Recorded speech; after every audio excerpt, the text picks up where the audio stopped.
Halo adik-adik, selamat pagi. Jumpa lagi dengan Kak Trias dalam Do Re Mi, doa dan renungan misioner pada hari Selasa tanggal 29 November 2022, di mana saat ini kita berada dalam pekan Advent yang pertama.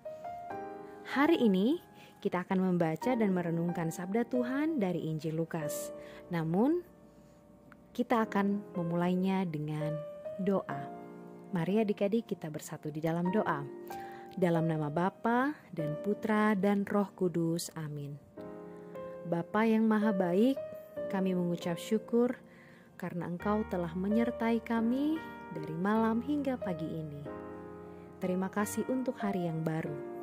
Saat ini kami akan membaca dan merenungkan sabda-Mu.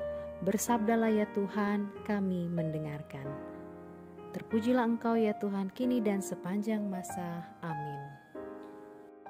Sekarang mari kita buka Alkitab kita buka Injil Lukas pasal 10 ayat 21 sampai ayat 24. Inilah Injil suci menurut Lukas. Dimuliakanlah Tuhan. Pada waktu itu bergembiralah Yesus dalam Roh Kudus dan berkata, Aku bersyukur kepadamu Bapa, Tuhan langit dan bumi, karena semuanya itu Engkau sembunyikan bagi orang bijak dan pandai, tetapi Engkau nyatakan kepada orang kecil. Ya Bapa, itulah yang berkenan di hatimu. Semua telah diserahkan kepadaku oleh Bapakku, dan tiada seorang pun yang tahu siapakah anak selain Bapa, dan siapakah Bapa selain anak, dan orang yang oleh anak diberi anugerah mengenal Bapa. Sesudah itu, berpalinglah Yesus kepada murid-muridnya dan berkata, Berbahagialah mata yang melihat apa yang kalian lihat. Sebab aku berkata kepadamu, banyak nabi dan raja ingin melihat apa yang kalian lihat, namun tidak melihatnya, dan ingin mendengar apa yang kalian dengar, namun tidak mendengarnya. Demikianlah sabda Tuhan. Terpujilah Kristus. Adik-adik sekalian yang dikasihi oleh Tuhan Yesus Kristus, seberapa sering kita bersyukur dalam satu hari, dalam seminggu, sebulan, setahun, atau dalam seumur hidup kita? Apa saja yang sudah kita syukuri? Yang jelas adalah sebuah kesuksesan atau keberhasilan. Apakah kita pernah mendengar seseorang membuat intensi khusus atau ucapan syukur karena menderita sakit, atau karena ia gagal dalam pekerjaan atau tidak lulus studi? Pasti belum pernah. Yang ada adalah ucapan syukur karena sembuh dari penyakit dan mendapat pekerjaan atau lulus studi. Pada umumnya, hampir semua ucapan syukur itu kita dengar selalu hal yang membahagiakan. Hari ini Yesus bersyukur bukan karena memiliki murid-murid yang bijak dan pandai, tetapi karena Yesus memiliki murid-murid dari orang-orang kecil dan sederhana. Di dalam kesederhanaannya, mereka hanya mengandalkan Tuhan, maka mereka berhasil dalam perutusannya. Para murid ini tidak dipilih Yesus dari antara para orang bijak dan pandai, tetapi orang-orang kecil, yakni para nelayan, pemungut cukai, orang-orang berdosa yang menurut mata dunia tidak layak. Mengapa? Orang pandai biasanya sudah penuh dengan pemikiran-pemikiran mereka sendiri.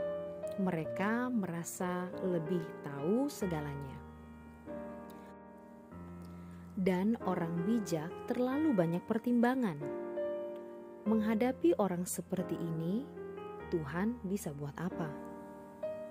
Berbeda dengan orang kecil, Mereka adalah orang-orang sederhana yang percaya pada penyelenggaraan ilahi, memasrahkan seluruh hidup dan pekerjaannya pada Tuhan. Menghadapi orang-orang sederhana seperti ini, Tuhan akan memberkati mereka dengan rahmat yang melimpah. Hingga pada akhirnya, orang-orang yang kecil dan sederhana inilah yang mampu melihat, mengenal, dan memahami Yesus beserta semua kehendak-Nya. Hari ini kita mau belajar dari Yesus bagaimana memberikan dukungan bagi orang-orang di sekitar kita dan bersyukur bukan hanya atas kesuksesan tetapi juga atas kesulitan. Karena justru dalam kesulitanlah kita semakin bertumbuh dan berkembang. Hanya orang-orang yang pernah sakit yang mampu memahami apa itu kesehatan. Hanya orang-orang yang merasa sendirian dan tak dianggap yang mampu memahami apa itu kebersamaan dan pengakuan. Sehingga dari pengalaman dan perjumpaan dengan orang-orang, kita mampu membuat litani syukur dengan sangat banyak.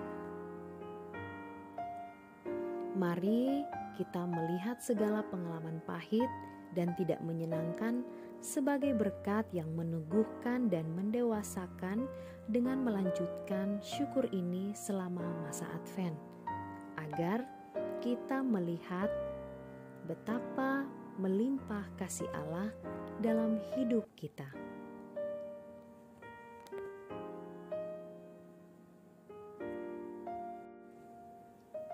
Adik-adik, demikian renungan pada hari ini. Untuk mengakhirinya, mari kita berdoa dengan doa anak misioner Indonesia. Dalam nama Bapa dan Putra dan Roh Kudus. Amin. Tuhan Yesus, Engkau diutus Bapa menjadi berkat bagi dunia, menjadi selamat bagi manusia.